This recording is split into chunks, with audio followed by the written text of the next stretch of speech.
ETV ప్రేక్షకులకు నమస్కారం. శుభమస్తు కార్యక్రమంలో ఈ వారం గ్రహఫలం అంశానికి స్వాగతం. ఈటీవీ శుభమస్తు ప్రేక్షకులైన మీ అందరికీ కూడా శ్రీరామనవమి శుభాకాంక్షలు.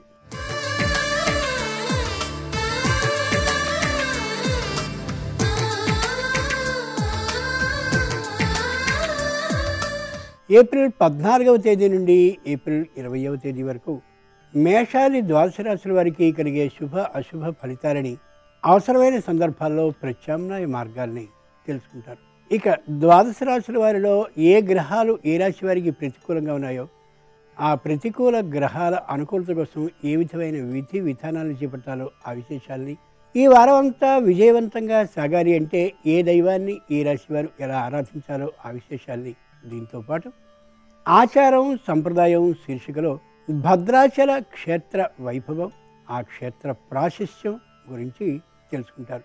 ముందుగా నేటి పంచాంగం. స్వస్తి శ్రీ చాంద్రమాన వికారినామ సంవత్సరం ఉత్తరాయణం వసంత ఋతువు చైత్రమాసం శుద్ధపక్షం. ఇక ఈ వారంలో వచ్చే ముఖ్యమైన పండుగల్ని చూస్తే 14వ తేదీ అంటే ఈరోజు వైష్ణవ శ్రీరామనవమి, తిరుమల శ్రీవారి ఆస్థానం, భద్రాచల సీతారామ కళ్యాణం, ధర్మరాజ దశమి.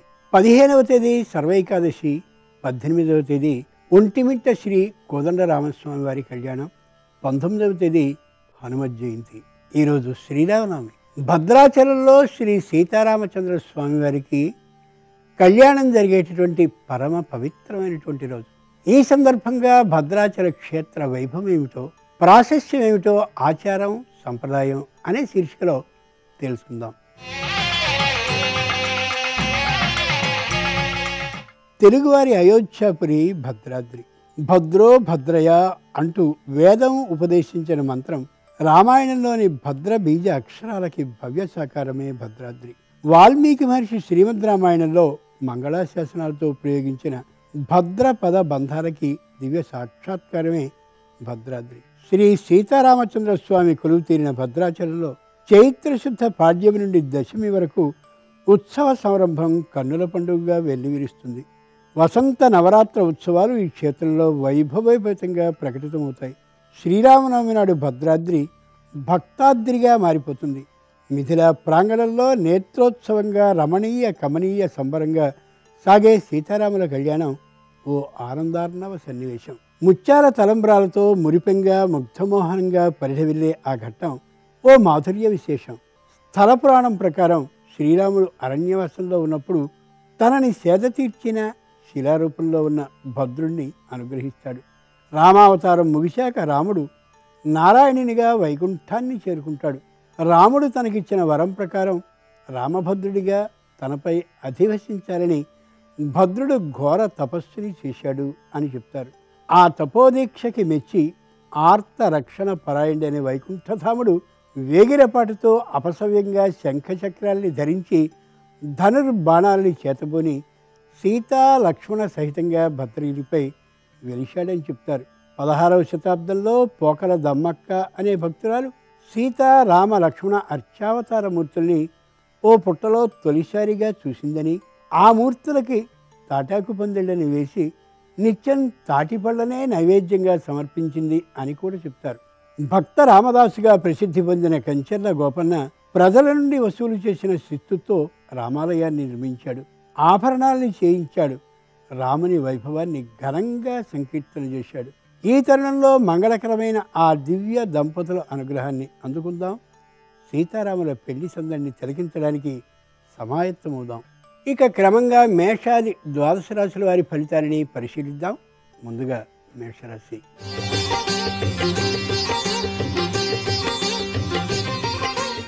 ఈ వారం మేషరాశి వారి ఫలితాలని పరిశీలించి చూస్తే శని రాహు కేతువులు నవమ తృతీయ నవమ స్థానాల్లో ఉన్నటువంటి కారణంగా అశ్విని నక్షత్ర జాతకులకి తాము చేస్తున్నటువంటి పని మీద తాత్కాలికమైనటువంటి అనాసక్తి ఏర్పడే అవకాశం కనిపిస్తుంది. దాదాపుగా నిర్లక్ష్య ధోరణి కూడా కనిపించవచ్చు. వీలైనంత వరకు సరిదిద్దుకోవడం ఎంతైనా అవసరం. భరణీ నక్షత్ర జాతకులకి ఈ వారం అంత అనుకూలత లేకపోవచ్చు. ఆరోగ్య విషయంలో కానీ, ఉద్యోగ విషయంలో, వృత్తి వ్యాపార విషయాల్లోనూ కొద్ది జాగ్రత్తగా ఉండడం ఎంతైనా అవసరం. కృత్తికా నక్షత్ర జాతకులకి ఈ వారం సుఖకరంగానే సాగుతుంది. కానీ సంతానానికి ప్రధాన విద్య కంటే వేరైనటువంటి క్రీడలు, చిత్రలేఖనం, సంగీతం, ఇతరమైనటువంటి వాటి మీద దృష్టి మరలే అవకాశం ఎక్కువగా కనిపిస్తుంది. తల్లిదండ్రులు పట్టించుకుని చూసుకోవాలి. ఈరోజు శ్రీరామనవమి సందర్భంగా రామచంద్రుని పేరిట పానకాన్ని యథాశక్తి పంచడం ఎంతైనా మంచిది.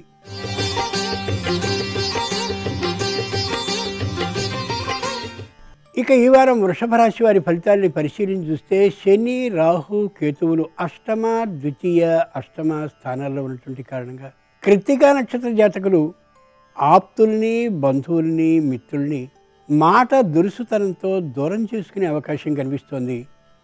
మాటని అదుపులో ఉంచుకుని మాట్లాడడం ఎంతైనా అవసరం. రోహిణీ నక్షత్ర జాతకులకి తాత్కాలికమైనటువంటి అపనింద కలిగేటటువంటి కారణంగా తీవ్రమైనటువంటి మనోవ్యధకి గురయ్యే అవకాశం ఉంది. అలా మనోవ్యధకి గురి కాకుండా తమ ధర్మబద్ధ విధానాన్ని 10 మందిలోనూ ప్రకటించగలగడం ఎంతైనా అవసరం. మృగశీర్ష నక్షత్ర జాతకులకి ఈ వారం చాలా అనుకూలంగా ఉంటుంది. వృత్తి, వ్యాపార, ఉద్యోగాల్లో ముందుకు దూసుకుపోగలుగుతారు.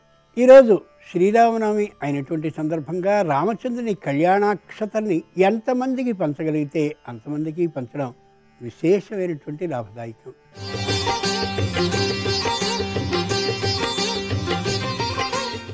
ఇక ఈ వారం మిథున రాశి వారి ఫలితాలను పరిశీలన చూస్తే శని, రాహు, కేతువులు సప్తమ, జన్మ, సప్తమ స్థానాల్లో ఉన్నటువంటి కారణంగా మృగశిర నక్షత్ర జాతకులకి ఇంట బయట విరోధాలు కలిగే అవకాశం ఉంది.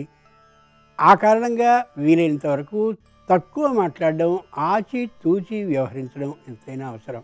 ఆర్ద్ర నక్షత్ర జాతకులు ఏ రోజుకి ఆ రోజు ఉద్యోగం ఏమైపోతుందో అనేటటువంటి భయంతో ఉండొచ్చు. అలా భయపడవలసిన అవసరం ఏమాత్రమూ లేదని గ్రహించుకోగలగాలి. పునరుస్సు నక్షత్ర జాతకులు అత్యాశకి పోకుండా ఉండాలి. ఉన్నంతలో పరిస్థితిని సర్దుకుంటూ ఉండడం ఎంతైనా అవసరం. ఈరోజు శ్రీరామనవమి జరుగుతున్నటువంటి సందర్భంగా ఎక్కడైనా సరే చలువ మందిరానికి, అంటే చలివేంద్రం అంటారు, చలువ మందిరానికి వెళ్ళి అక్కడ ఉండేటటువంటి జలాన్ని 10 మందికి సేవారూపంగా పంచడం ఉత్తమం.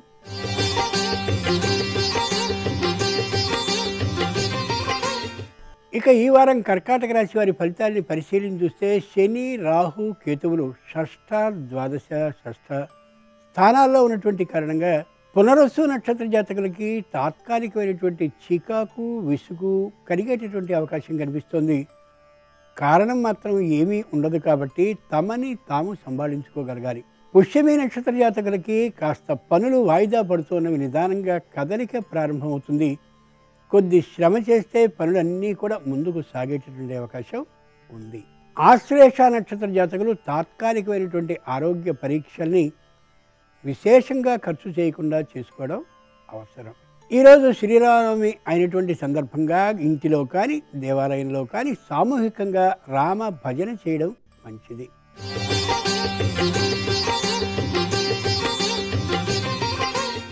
ఇక ఈ వారం సింహరాశి వారి ఫలితాన్ని పరిశీలన చూస్తే శని, రాహు, కేతువులు పంచమ, ఏకాదశ, పంచమ స్థానాల్లో ఉన్నటువంటి కారణంగా మఖా నక్షత్ర జాతకులు పెద్దవైనటువంటి ప్రయత్నాల్ని చేస్తూ ఉంటారు. పూర్వ ఫల్గుని నక్షత్రం అంటే పుబ్బా నక్షత్రంలో పుట్టినటువంటి వారు ఈ వారం చాలా ధైర్యంగా ఉంటారు. వ్యాపారానికి సంబంధించిన కొత్త మెళకువల్ని తెలుసుకోగలుగుతారు. ఉత్తరా నక్షత్ర జాతకులు రుణ భారాన్ని పెంచుకుందాం అనేటటువంటి ఆలోచనకి వస్తారు. కానీ రుణాన్ని ఈ వారంలో చేయడం అంత శ్రేయస్కరం కాదు. శ్రీరామనవమి సందర్భంగా భక్తులకి చల్లనైనటువంటి మజ్జిగని పంచడం శ్రేయస్కరం.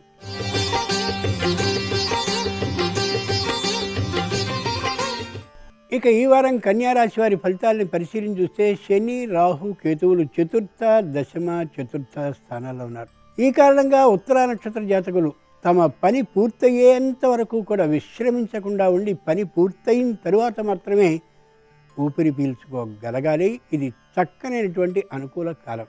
హస్త నక్షత్ర జాతకులకి ఉద్యోగాన్ని మారాలనేటటువంటి ఆలోచన దురదృష్టకరంగా రావచ్చు. పొరపాటును కూడా మారడం సరికాదు. చిత్తా నక్షత్ర జాతకులకి విదేశీయాన ప్రయత్నం ఫలించుతుంది. విదేశాలకు వెళ్ళే అవకాశం కూడా లభించవచ్చు. ఈరోజు తిరుమలలో శ్రీవారికి ఆస్థానోత్సవం జరుగుతుంది కాబట్టి వెంకటేశ ప్రపత్తిని సామూహికంగా పఠించడం మంచిది.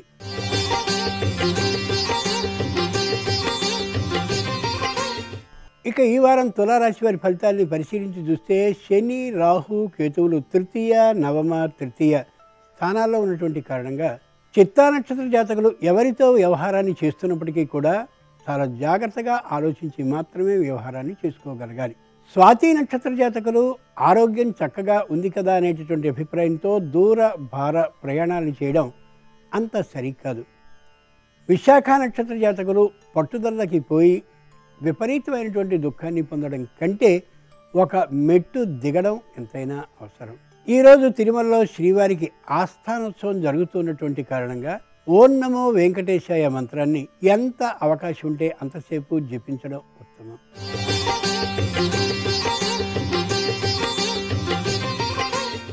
ఇక ఈ వారం వృశ్చిక రాశి వారి ఫలితాల్ని పరిశీలించి చూస్తే శని, రాహు, కేతువులు ద్వితీయ, అష్టమ, ద్వితీయ స్థానాల్లో ఉన్నటువంటి కారణంగా విశాఖ నక్షత్ర జాతకులకి ఇటువైపు వెళ్ళాలా అటువైపు వెళ్ళాలా అని ప్రతి విషయంలోనూ కూడా డోలాయమాన స్థితి జరుగుతూ ఉంటుంది. నిర్ణయాన్ని ఈ వారానికి చేసుకోలేకపోవచ్చు. దాన్ని అసమర్థతగా మాత్రం లెక్కించుకోకండి. అనురాధ నక్షత్ర జాతకులకి తాత్కాలికమైనటువంటి ఆర్థిక లాభం ఉంటుంది తప్ప సంపూర్ణంగా ఆర్థికమైనటువంటి ఉన్నత స్థితి ఉండకపోవచ్చు. జ్యేష్ఠ నక్షత్ర జాతకులకి ప్రయాణం దాదాపుగా ఫలించకపోవచ్చు. చేయవలసినటువంటి ప్రయాణం మాత్రం తప్పనిసరి అయి తీరుతుంది. శ్రీరామనవమి సందర్భంగా రామకోటిని రాయించండి, రాయండి. ప్రారంభాన్ని ఈరోజు చేయండి.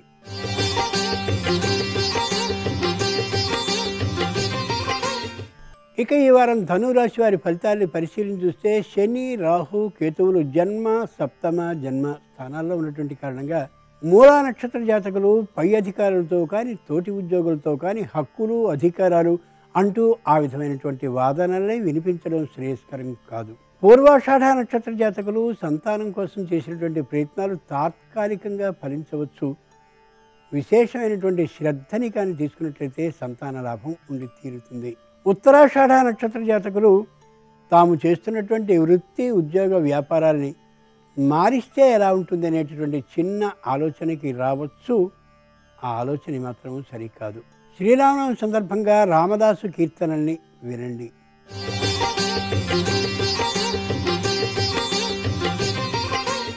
ఇక ఈ వారం మకర రాశి వారి ఫలితాల్ని పరిశీలించి చూస్తే శని, రాహు, కేతువులు ద్వాదశ, షష్ఠ, ద్వాదశ స్థానాల్లో ఉన్న కారణంగా ఉత్తరాషాఢ నక్షత్ర జాతకులకి తమకేదో అన్యాయం జరిగిపోతోందేమో అనేటటువంటి ఆలోచన బలంగా అనిపిస్తూ ఉంటుంది. అట్లాంటిది ఏమీ లేదని గుర్తుంచుకోగలగాలి. శ్రవణ నక్షత్ర జాతకులకి వ్యాపారంలో మధ్యమ లాభమే వస్తూ ఉంటుంది. వ్యాపారం సన్నగిల్లుతుందేమో అనిపించవచ్చు, అలాంటిదేమీ లేదు. ధనిష్ఠ నక్షత్ర జాతకులకి దూరభార ప్రయాణాలు చేయవలసిన అవసరాలు వస్తాయేమో అనుకుంటారు. అట్లాంటి ప్రయాణ అవసరాలు రాకపోవచ్చు. శ్రీరామనవమి సందర్భంగా స్థానికంగా జరిగేటటువంటి రామాలయానికి కళ్యాణ అక్షతల కోసం బియ్యాన్ని అక్కడ అందించడం శ్రేయస్కరం.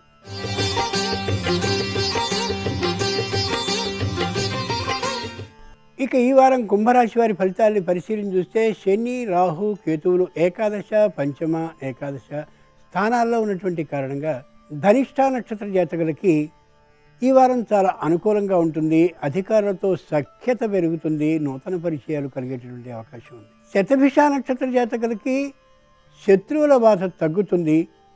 అందరూ కలిసిమెలిసి ఉండేటటువంటి అవకాశం లభిస్తుంది. పూర్వభద్ర నక్షత్ర జాతకులకి దగ్గరలోనే చక్కనైనటువంటి స్థలం కానీ గ్రహం కానీ తక్కువ మూల్యంలో లభించేటటువంటి అవకాశం ఉంది. ఎక్కువ బహిరంగపరచకుండా కానీ ఉన్నట్టయితే దాన్ని సొంతం చేసుకోగలుగుతారు. శ్రీరామనవమి సందర్భంగా రామాలయానికి పసుపు, కుంకుమ, పుష్పాలని యథాశక్తి సమర్పించడం మంచిది.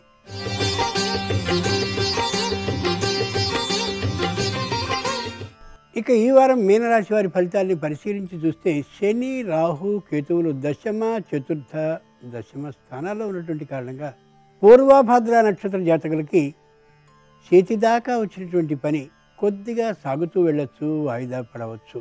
ఉత్తరాభద్ర నక్షత్ర జాతకులకి అకస్మాత్తుగా కోపం రావచ్చు. వచ్చినటువంటి కోపం వెంటనే ఉపశమింపబడవచ్చు.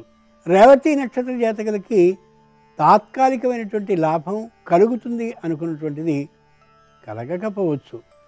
అంత మాత్రం చేత నిరుత్సాహాన్ని పడవలసిన అవసరం మాత్రం లేదు. శ్రీరామనవమి సందర్భంగా ఈ వేసంకాలంలో గాడుపు తగలకుండా ఉండడం కోసమని నివేదన చేసినటువంటి వడపప్పుని భక్తులకి పంచడం ఉత్తమం.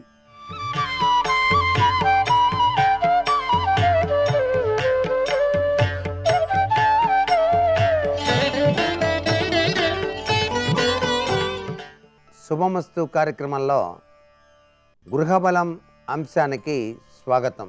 ఈరోజు శ్రీరామనవమి. ఈటీవీ ప్రేక్షకులందరికీ శ్రీరామనవమి శుభాకాంక్షలు.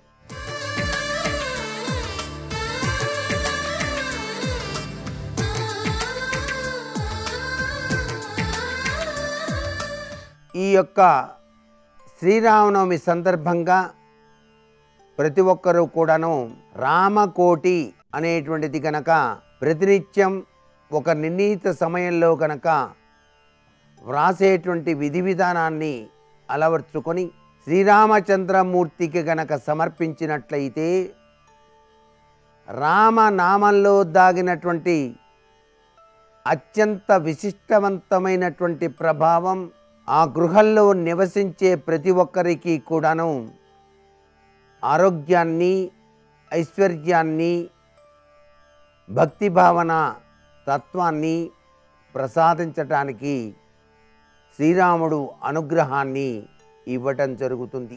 అలాగే శ్రీరామనవమి నాడు జరిగేటువంటి సీతా కళ్యాణ మహోత్సవానికి అక్షతలను తయారు చేసి ఆ యొక్క అక్షతలను స్వామివారి కళ్యాణ మహోత్సవ సందర్భంగా జరిగే తలంబ్రాల సందర్భంగా వినియోగించే విధంగా మీరు గనక ఇచ్చినట్లయితే స్వామివారి యొక్క దివ్య ఆశీస్సులు మీ కుటుంబాన్ని సంరక్షిస్తాయి అని చెప్పేసి శాస్త్రం. అక్షతలను కళ్యాణాంతరం మీ ఇంటికి తెచ్చుకొని ఇంటిల్లిపాది కూడాను వాటిని పరమ పవిత్రంగా కనుక భావన చేసి మీ శిరస్సున ధరించినా చాలు, విశిష్టవంతమైనటువంటి ఆరోగ్య అభివృద్ధితో పాటు మీరు కోరుకునేటువంటి కోరికలన్నీ కూడాను నెరవేరుతాయి. ఈ సుదినాన రామకోటి వ్రాసేందుకు వీలుగా చక్కటి పుస్తకాలను కనీసం 11 మందికైనా సరే మీరు ఈ సుదినాన తప్పనిసరిగా ఇచ్చినట్లయితే వాటి యొక్క సత్ఫలితం మీకు అదృష్టాన్ని ప్రసాదిస్తుంది అని చెప్పడంలో ఏమాత్రం సందేహం లేదు. గృహంలో శ్రీరామనామాన్ని ధ్యానం చేస్తూ పూజ చేసినటువంటి రాముల వారికి అలంకరించినటువంటి ఆ యొక్క తులసి మాలను మీ సింహద్వారానికి 2 వైపులా కూడా అలంకరించినట్లయితే ఆ శ్రీరామచంద్రమూర్తి జగద్రక్షకుడు కాబట్టి శ్రీరామరక్ష సర్వజగద్రక్ష అనేటువంటి భావనా పరంపరలో మీ గృహం విరాజిల్లింపచేసుకోవటానికి ఆస్కారం ఎంతగానో ఉంటుంది. మీ గృహంలో కూడాను శ్రీరామనవమి చక్కగా ఆచరించి పానకం, వడపప్పు మొదలైనవి నైవేద్యంగా సమర్పించి 10 మందికి కనుక పంచినట్లయితే ఆయురారోగ్యాలతో సర్వ సుఖ సంపదలతో తులతూగేందుకు శ్రీరామచంద్రమూర్తి అనుగ్రహాన్ని ప్రసాదిస్తాడు. ఈ రోజున హనుమంతుల వారికి సంబంధించినంత వరకు మీ గృహంలోని వాయవ్య మూల హనుమంతుల వారి జెండాను చక్కగా స్థాపించడం, హనుమంతుల వారికి సంబంధించినటువంటి కీర్తనలతో పాటుగా శ్రీరామచంద్రమూర్తికి సంబంధించిన కీర్తనావళి కూడాను ఈరోజు గృహంలో ప్రతి ఒక్కరూ పఠించటం సర్వవిధ శ్రేయోదాయకవంతమైన ప్రభావాన్ని కలిగిస్తాయి. వివాహం కావలసినటువంటి పురుషులు ఈ రోజున తప్పనిసరిగా గనక శ్రీరామ రామ రామేతి రమే రామే మనోరమే సహస్రనామ తత్తుల్యం రామనామ వరాననే అనేటువంటి శ్లోకాన్ని ధ్యానం చేసి శ్రీరామచంద్రమూర్తికి వలసినటువంటి నైవేద్యాన్ని సమర్పించి 10 మందికి కనుక పంచినట్లయితే రామ కళ్యాణం జరిగేటువంటి సమయంలో మీ సేవ గనక వినియోగించినట్లయితే తప్పనిసరిగా మీ కోరికను ఆ జగద్రక్షకుడు నెరవేర్చటానికి ఆస్కారం అత్యధికంగా ఉంటుంది. మరికొన్ని ముఖ్య విషయాలు రేపటి శుభమస్తు కార్యక్రమంలోని గృహబల అంశంలో తెలుసుకుందామా? మరి సర్వే జనా సుఖినో భవంతు.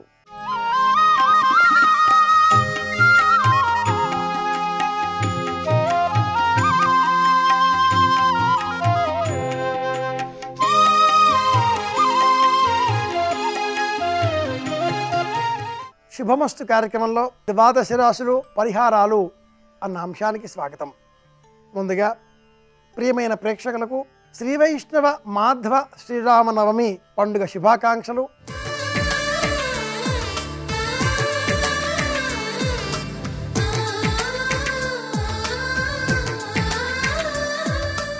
రామచంద్రమూర్తి అనుగ్రహం మనకందరికీ లభించాలి. రామ కళ్యాణం పరమాద్భుతంగా నిర్వహింపబడేటటువంటి ఈ ఆదివారం నాడు వాల్మీకి రచించినటువంటి శ్రీమద్ రామాయణాన్ని పరిశీలన చేస్తే వైశాఖ మాసం శుక్లపక్షం దశమి తిథి నాడు శ్రీవారి కళ్యాణోత్సవం నిర్వహింపబడినట్లుగా శ్రీమద్ రామాయణం బాలకాండ 73, 74వ సర్గలు వివరిస్తున్నాయి. శ్రీరామ నవరాత్రి ఉత్సవాలలో అంతర్భాగంగా శ్రీరామ నవమి నాడు భద్రాద్రి అలాగే ఇతర రామ సంబంధిత క్షేత్రాలలో రామ కళ్యాణం నిర్వహింపబడడం ఒక ఆచారంగా ఆగమశాస్త్ర నియమాలకు అనుసరించి ఇలా నిర్వహించడం జరుగుతున్నది. ఈ ప్రకారంగా సింహరాశికి అధిపతి అయినటువంటి సూర్యనారాయణమూర్తి సూర్యరాశికి సంబంధించినటువంటి వాడుగా కర్కాటక లగ్నంలో పునర్వసు నక్షత్రంలో జన్మించినటువంటి ఆ శ్రీరామచంద్రమూర్తి అనుగ్రహం కోరి మేషాది ద్వాదశ రాశుల వారు ఈ వారమంతా కూడా విజయం పొందే నిమిత్తమై పాటించవలసిన పరిహారాలలో ముందుగా మేషరాశి వారికి సంబంధించినవి.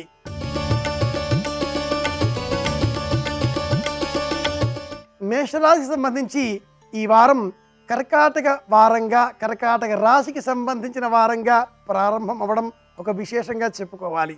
మేషరాశి వారికి సంబంధించి రామచంద్రమూర్తి దశమ భావంలో లాభం కలిగించేవాడుగా కనిపిస్తున్నాడు. మేషరాశి నుంచి చతుర్థంలో ఉండేటటువంటి రామానుగ్రహం ఈ రాశి వారికి మాతృ సంబంధితమైన ప్రేమ భావనలను వృద్ధి పెంపొందిస్తుంది.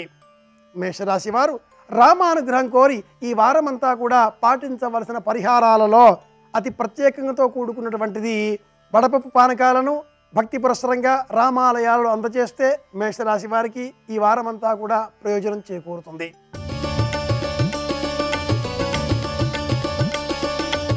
వృషభ రాశి వారికి సంబంధించి ఈ వారమంతా కూడా రాశిలో కుజుడు స్థిరంగా ఉండడం అలాగే రామచంద్రమూర్తికి సంబంధించినటువంటి రవినారాయణమూర్తి ఈ వృషభ రాశికి 12వ ఇంట ఉన్న కారణం చేత మానసిక పరమైనటువంటి వేదన అనాలోచితంగా కొన్ని పనులు చేపట్టడం లాంటి వ్యతిరేక ఫలాలు కనిపిస్తున్నాయి. వీటిని సానుకూలపరుచుకునే నిమిత్తమై ఈ రాశివారు రామాలయాలను మామిడి ఆకుల చేత అలంకరించాలి.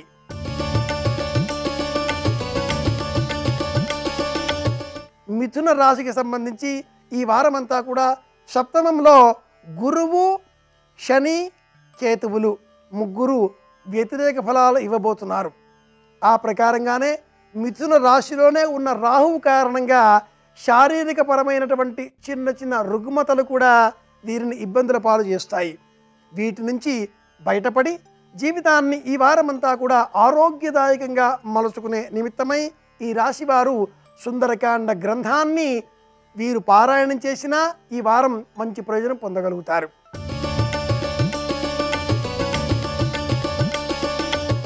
కర్కాటక రాశికి సంబంధించి రాశ్యాధిపతి అయినటువంటి చంద్రుడి ఆధ్వర్యంలోనే ఈ రాశి వారికి ఈ వారం ప్రారంభమవుతుంది.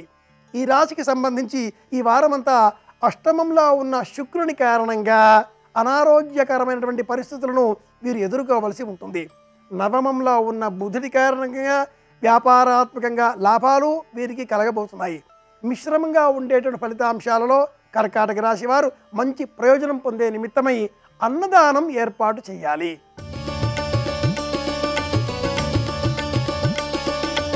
సింహరాశికి సంబంధించి రాశ్యాధిపతి అయినటువంటి రవి మేషరాశిలో అశ్విని నక్షత్రం మొదటి చరణంలో సంచారం చేస్తున్నాడు. అలాగే ఈ మేష సంక్రమణం అన్నది ఈరోజు ఒక ప్రత్యేకంగా చెప్పుకోవాలి. సింహరాశి వారు అధిక ప్రయోజనం పొందే నిమిత్తమై ఈ వారమంతా కూడా ఎరుపు రంగు దుస్తులను ధరించాలి.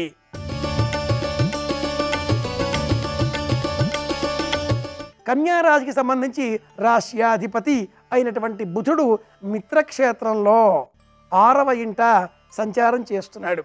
అలాగే అష్టమంలో ఉన్న రవి కారణంగా, చతుర్థంలో ఉన్న గురువు శని కేతువుల కారణంగా ఈ రాశి వారికి అంతటా వ్యతిరేక ఫలాలే ఈ వారమంతా కనిపించబోతున్నాయి. వీటిని తొలగించుకునే నిమిత్తమై ఈ రాశి వారు ఆలయాలకు వచ్చేటటువంటి భక్తులకు కూర్చునే నిమిత్తమై వేదికలు ఏర్పాటు చేయడం మంచి ప్రయోజనాన్ని చేకూరుస్తుంది.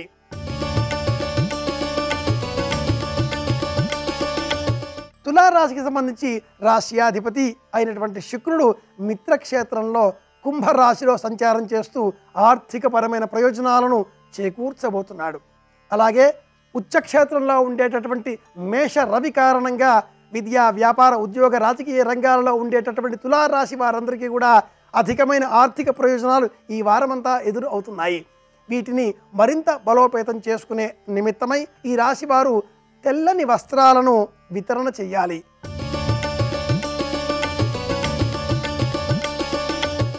వృశ్చిక రాశికి సంబంధించి రాశ్యాధిపతి అయినటువంటి కుజ దృష్టి కారణంగా ఇంటిలో స్వల్ప వ్యతిరేక ఫలాలు ఈ రాశి వారికి ఎదురుకానున్నాయి. అలాగే 2వ ఇంట ఉన్న గురువు శని కేతువుల కారణంగా కూడా ఈ రాశి వారికి మిశ్రమ ఫలితాలు ఎదురు కాబోతున్నాయి. ఆకస్మిక ధనప్రాప్తి ఊరిస్తుంది, కానీ చేతికి అందదు. ఇలాంటి సందర్భాలలో ఈ రాశి వారు శ్రీమద్ రామాయణం గ్రంథాన్నే రామచంద్రమూర్తిగా భావన చేసి ఆ గ్రంథాన్ని పారాయణం చేసేటటువంటి వారికి అందజేయాలి.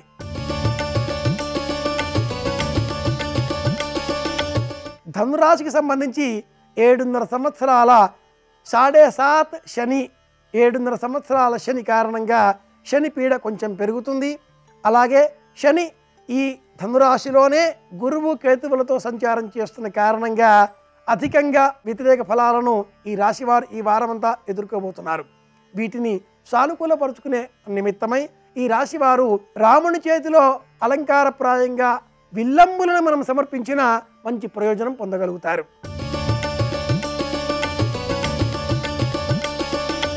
మకర రాశికి సంబంధించి రాశ్యాధిపతి అయినటువంటి శనైశ్వరుడు ధనురాశిలో సంచారం చేస్తూ ఆర్థిక లాభాలను, ఆకస్మిక ధనప్రాప్తిని కలిగించబోతున్నాడు. అయితే 12వ ఇంటిలోనే సంచారం చేస్తున్న గురువు కారణంగా ప్రమోషన్ల పేరుతో దూర ప్రాంతాలలో నివసించవలసి రావడం, ఆకస్మిక దూర ప్రయాణాలు ఈ రాశి వారికి ఈ వారం ఎదురవుతాయి. మిశ్రమ ఫలితాలను సానుకూలపరుచుకునే నిమిత్తమై ఈ రాశివారు ఆదిత్య హృదయం గ్రంథాన్ని సేకరించి 10 మందికి వితరణ చేసిన మంచి ప్రయోజనం పొందగలుగుతారు.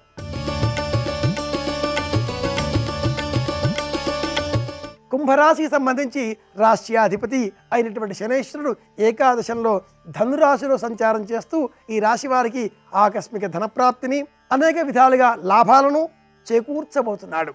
శుభ ఫలితాలను మరింత బలోపేతం చేసుకునే నిమిత్తమై ఈ రాశివారు 108 నామాల నామరామాయణాన్ని పారాయణం చేస్తే ఈ వారమంతా వీరికి అధిక ప్రయోజనం కలిగించబోతోంది.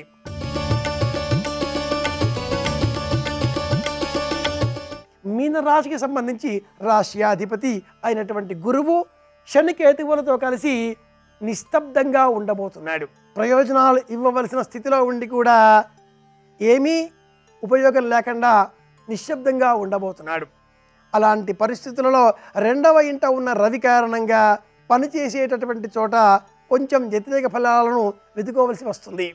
వీటిని సానుకూలపరుచుకునే నిమిత్తమై ఈ రాశివారు ఈ వారమంతా కూడా ఏకశ్లోక రామాయణం రోజుకు 3 సార్లు చొప్పున వారమంతా వ్రాస్తే మంచి ప్రయోజనాన్ని పొందగలుగుతారు.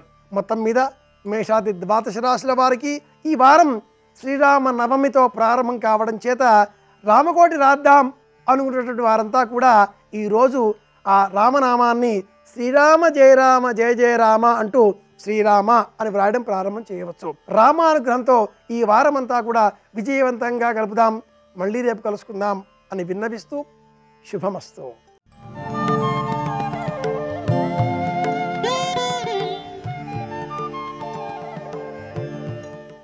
అంతార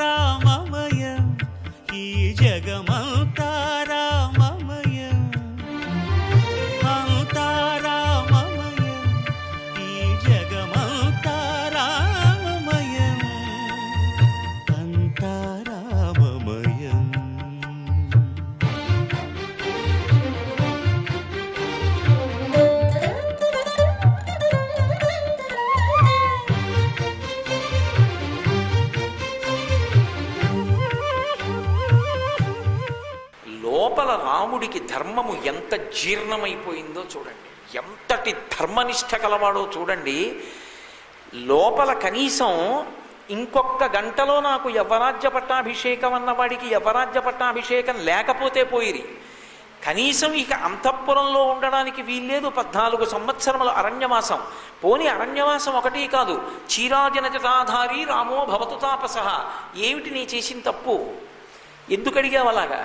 ఎలా ఇస్తారు నాన్నగారు ఆ వరాన్ని? నేను పెద్ద కొడుకుని, నాకు ఇవ్వాలి కదా అనైనా అనుకోవాలి. అథవా అయ్యయ్యో ఇదేమిటి, ఇంకా కాసేపట్లో పట్టాభిషేకం అనుకున్నాను, పట్టాభిషేకం పోయి అరణ్యవాసం వచ్చిందేమిటి అని ముఖంలో కొద్దిగా కాంతి అన్నా మారాలి. ముఖంలో ఆశ్చర్యజనకమైనటువంటి పరిస్థితి, లేదా ఇప్పుడు నేనేం చెయ్యాలి, నాకు మళ్ళీ యవరాజ్య పట్టాభిషేకం జరగాలంటే నేనేం చెయ్యాలి అన్న ఆలోచనైనా ఆయన ముఖంలో ప్రస్ఫుటం అవ్వాలి. ఏమీ అనలేదు.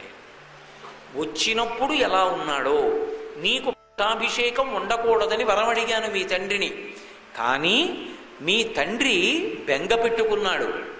అనకూడని మాట చెప్పింది కైకమ్మ. నువ్వు వెళ్ళిపోతే తప్ప అరణ్యానికి తను ఇచ్చిన మాట నిజం కాదు. ఆయన మాట, నేను వరం అడిగాను, ఆయన ఇచ్చాడు. ఎప్పుడది పూర్తవుతుంది? నువ్వు వెళ్ళిపోతే అరణ్యవాసానికి.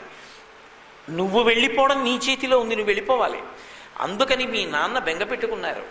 నువ్వు అరణ్యవాసానికి వెళ్ళిపోతే తప్ప అన్నం ముట్టుకోట్ట, నీళ్లు తాగట్ట, అందుకని అలా భీష్మించుకుని ఉన్నారంది. నిజంగా ఆ మాట విన్నప్పుడు ఇంకొకడైతే విచలితుడైపోయి, అంత తప్పు నేనేం చేశాను, నేను వెళ్ళిపోతే తప్ప అన్నం తినకపోవడం ఏమిటి, నీళ్లు తాగకపోవడం ఏమిటని ఇంకొక 4 అడుగులు ముందుకేసి, నాన్నగారండి నేను ఏ తప్పు చేశానని అడుగుతాడు. రాముడి ముఖంలో మార్పు లేదు, పరమ ప్రశాంతంగా ఆయన ఒక మాట అన్నాడు. ఆయన అన్నాడు, నాహమర్థపరో దేవి లోకమా వస్తుముత్సహే విద్ధిమాం ఋషిభి తుల్యం కేవలం ధర్మమాస్థితం. అమ్మా, ఒక్క విషయాన్ని జ్ఞాపకం పెట్టుకో అమ్మా, నేను కేవలము అర్థ సంపాదన యందు సంతోషమున్నవాడను కాను. నాకు పరమ సంతోషం దేని వలననో తెలుసా అమ్మా? ధర్మాన్ని ఆచరించడం వల్ల. నిన్న రాత్రి నాన్నగారు పిలిచారు, యవ్వరాజ్య పట్టాభిషేకం చేసుకోమన్నారు. కొడుకుగా నా కర్తవ్యం నాన్నగారు చెప్పిన మాట వినడం.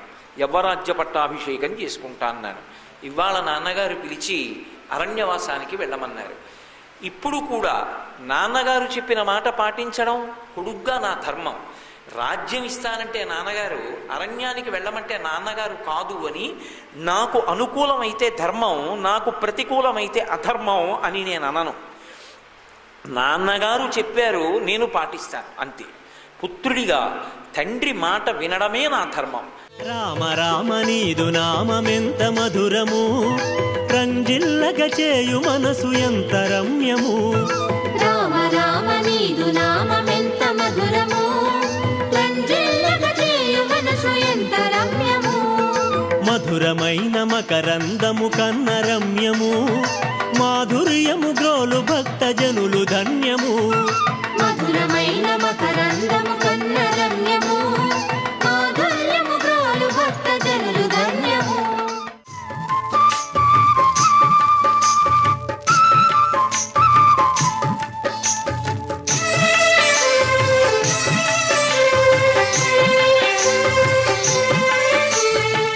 జానకి రాముల కళ్యాణానికి జగమే ఊయలలూగెనులే, జానకి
సమ్మతం